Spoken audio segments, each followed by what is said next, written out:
قرآن مجید کی تلاوت اور قرآن مجید کے معانی اور اس کے مفہوم کو سمجھنا یہ علیحدہ علیحدہ مستقل عبادت ہے۔ جیسے قرآن مجید کا ترجمہ پڑھنا اور اس کی مفہوم سمجھنا عبادت ہے، اسی طرح قرآن مجید کی تلاوت کرنا یہ بھی مستقل عبادت ہے۔ یہ کہنا کہ بغیر سمجھے قرآن کی تلاوت کا کیا فائدہ،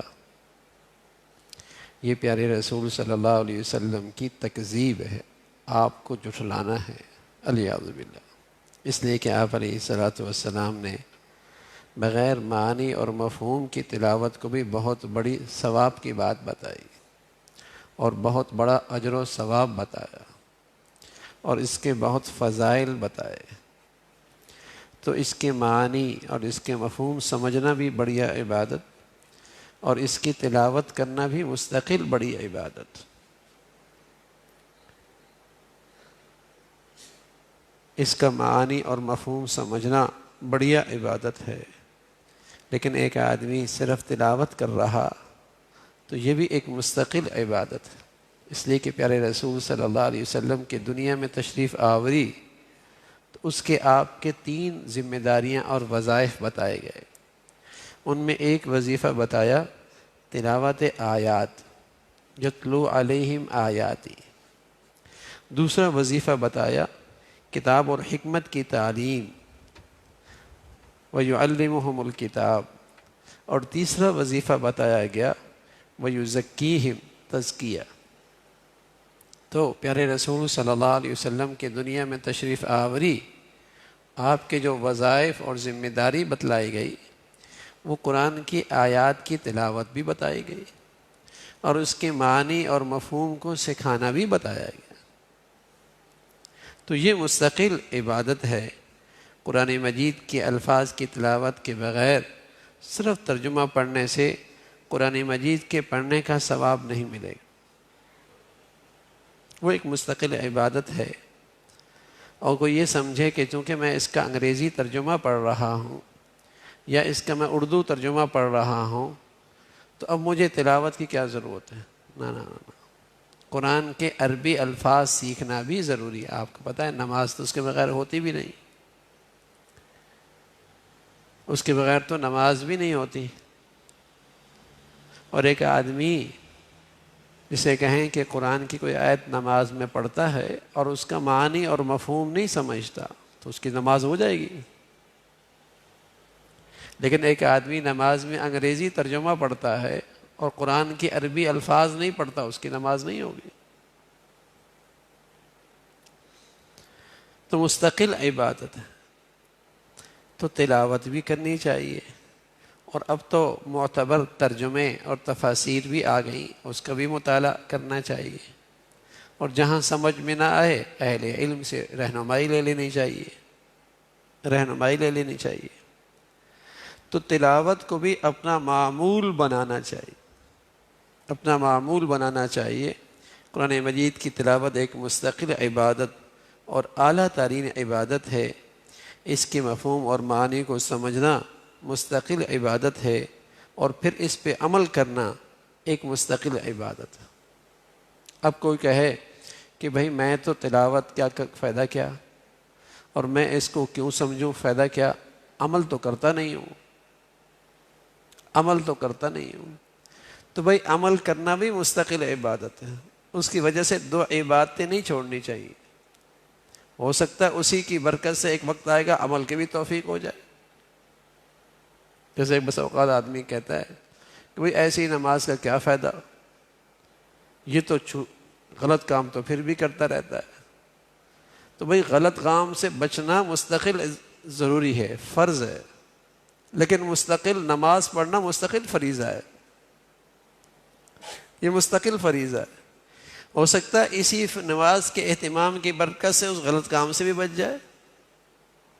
کوئی کہتے ہیں میاں تو جھوٹ تو پھر بھی نہیں چھوڑتا، تیری نماز کا کیا فائدہ؟ ارے میاں جھوٹ سے بچنا بھی فرض ہے، نماز پڑھنا بھی فرض ہے، یہ مستقل عبادتیں۔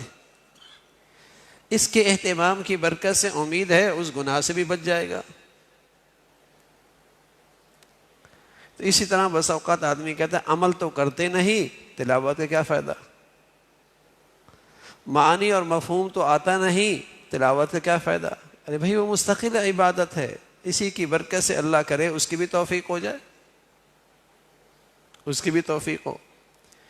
تو یہ چیزیں علیحدہ علیحدہ مستقل عبادت ہیں اور بڑی ثواب کی باتیں ہیں، بڑی ثواب کی باتیں ہیں۔ خود پیارے رسول صلی اللہ علیہ وسلم نے بتایا ان کے معانی سمجھے بغیر قرآن مجید کی تلاوت کو بیکار سمجھنا یہ بالکل گمراہی ہے۔ کیا یہ نفع کم ہے کہ قرآن مجید کی ایک حرف کی تلاوت پر آپ علیہ الصلاۃ والسلام نے 10 نیکیوں کا ارشاد فرمایا کہ 10 نیکیاں ملتی ہیں۔ بہرحال قرآن مجید کی تلاوت تو ہر مسلمان کا وظیفہ ہونا چاہیے، خواہ معنی سمجھے یا نہ سمجھے، اور معنی سمجھنا اللہ تعالیٰ کی توفیق اور ہمت دے تو اس کو بھی سمجھنے کی کوشش کرے۔ میں نے عرض کیا کسی اہل علم کی صحبت میں بیٹھ کے پڑھے تو بہت بڑھیا بات ہے، ورنہ قابل اعتماد معانی اور تفاسیر کی جو کتابیں اور معنی آ چکے ہیں ان کو پڑھتا رہے، اور جہاں کوئی غلط فہمی اور کوئی تردد ہو اہل علم سے رہنمائی لینی چاہیے۔ مگر صرف قرآن مجید کا ترجمہ پڑھ کر قرآن مجید کی آیت کا مفہوم اپنے ذہن میں نہ گھڑ لیا جائے، بلکہ جہاں اشکال ہو اہل علم سے سمجھ لینا چاہیے، اہل علم سے پوچھ لینا چاہیے۔ تو یہ مستقل کام ہے۔ قرآن مجید عربی میں نازل ہوا ہے اور اس کے ہر لفظ کی تلاوت پر 10 نیکیوں کا وعدہ ہے۔ ظاہر ہے اس کے ترجمے پر اجر و ثواب نہیں، اس لیے قرآن مجید کی تلاوت کا ثواب تو عربی الفاظ کی تلاوت پر ہی ملے گا۔ ہاں ساتھ ترجمہ پڑھے اس کا پھر ثواب علیحدہ ہے، اس کا اجر و ثواب تلاوت کے ساتھ ہی ملے گا۔ اردو ترجمہ پڑھنے سے قرآن مجید کی تلاوت کا ثواب نہیں ملتا، تلاوت کا ثواب صرف قرآن مجید کی الفاظ کے ساتھ مخصوص ہے۔ سمجھنے کے لیے تلاوت کرنے کے بعد اس کا ترجمہ تفسیر پڑھ لیا جائے، لیکن قرآن مجید کی تلاوت کا ثواب اس کی اپنے الفاظ کی تلاوت سے ہوگا۔ قرآن مجید کو بے سمجھی تلاوت کو بیکار کہنا پیارے رسول صلی اللہ علیہ وسلم کی تکذیب ہے، کیونکہ پیارے رسول صلی اللہ علیہ وسلم نے قرآن مجید کی تلاوت کے بے شمار فضائل بیان فرمائے ہیں، اور یہ فضائل قرآن مجید کے الفاظ کی تلاوت کے ہیں۔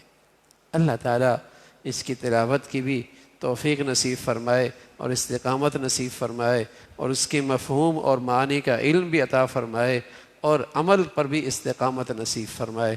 اللہم لک الحمد کلو ولک الشکر کلو، اللہم اعنا علی ذکرک و شکرک و حسن عبادتک، نستغفر اللہ و نتوب الیک، نستغفر اللہ و نتوب الیک، سبحان ربک رب العزت عما یصفون وسلام علی المرسلین والحمد للہ۔